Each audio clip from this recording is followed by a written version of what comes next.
Ruth, the Bible's first in-home healthcare provider.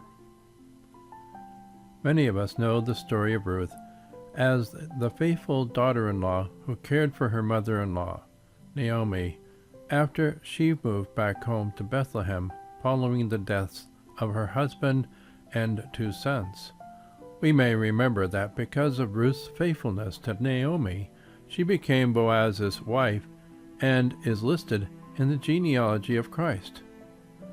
There is, however, another much less well-known story in the book of Ruth. It is about the Bible's first in-home healthcare provider. Most of us know about modern in-home healthcare providers such as Home Instead Senior Care. On its website, it states, Home Instead offers an individualized approach to keep seniors safe and sound at home instead of anywhere else. Ruth's in-home healthcare provider story takes place during the time in which judges ruled Israel.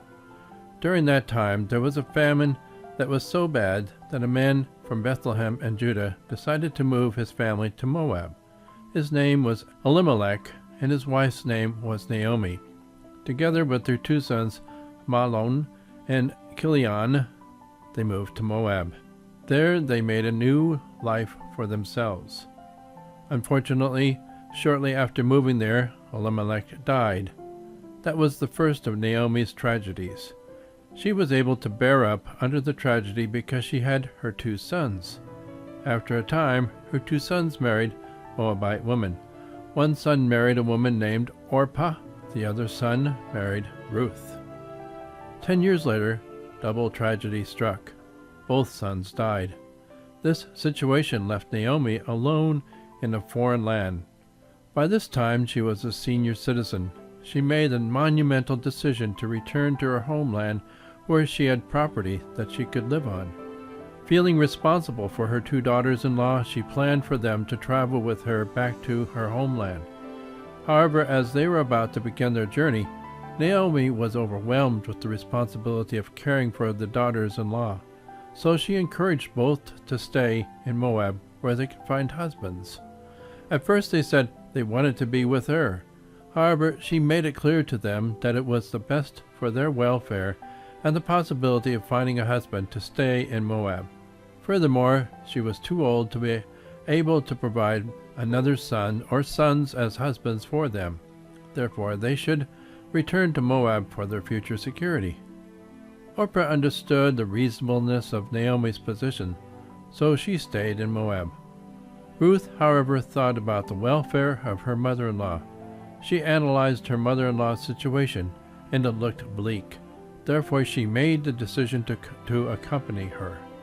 Ruth's decision came from deep within her heart.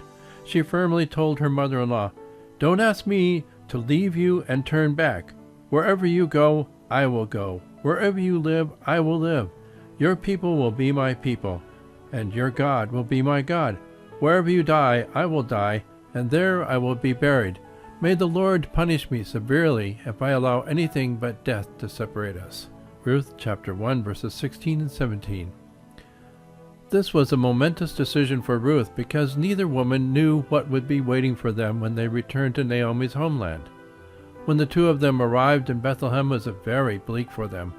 Naomi was so sad about her situation that she told her friends to call her Mara instead of Naomi. She wanted her friends to know how very sad and bitter she was about her situation. By contrast, Ruth took stock of the situation. This was where she became Naomi's in-home health care provider. She did more than that task. She also created a way for them to have food. She learned that it was harvest time, and she went to the harvest fields to gather grain for the 2 of them. Fortuitously, she arrived at the field of Boaz, who happened to be a relative of Naomi. While not knowing who he was, she went to work gathering grain. Her hard work in the fields caught Boaz's attention. He asked his foreman about her. He told him that she was Ruth, the daughter-in-law who returned with Naomi. Boaz already was impressed with Ruth's selfless caring for Naomi. Seeing her diligence in her work in the field, he was doubly impressed. He He told the foreman to make sure extra grain fell in her pathway so she could gather it and take it home to Naomi. He also told Ruth that he wanted her to stay working in his field and not to go anywhere else. At the end of the day, Ruth came home with ample supply of food for the two of them. Naomi was astonished and asked Ruth where she worked that day. Ruth told her it was at Boaz's field. It was at that point that Naomi began to feel a little bit of hope returning. Naomi already had determined that she needed to sell her property so she could live off the income from its sale. Does Naomi's situation remind us of similar situations that today's seniors face? She had no one to take care of her. She was financially destitute except for the equity on her property. Her slim hope of selling the property was that someone within the family would buy it so that it would stay within the family after she passed away. When Ruth told Naomi she was working for Boaz, the sliver of hope that Naomi experienced was of the possibility that Boaz could buy the property from her. There was one problem, however. There was another relative who had first right of refusal to buy the property from Naomi. Within Ruth and through Boaz, Naomi realized the potential of two problems being solved. If Boaz took a liking to Ruth, and if the other relative agreed to give up his first right of refusal, then the complicated issue of finding a husband for Ruth could be solved and her property could stay within the family.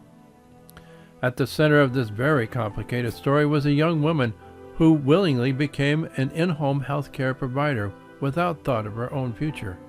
Her selfless actions toward her mother-in-law so impressed Boaz that he found himself falling in love with Ruth.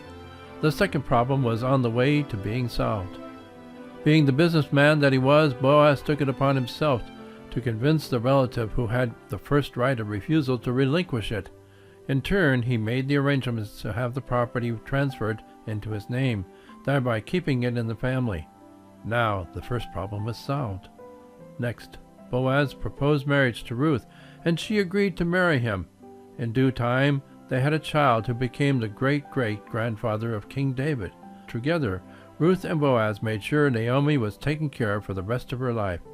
Now, both problems were solved, and Naomi's future was secured. This ends the story of the Bible's first in-home health care provider. What hasn't ended, however, was the selfless example Ruth set for today's in-home health care providers.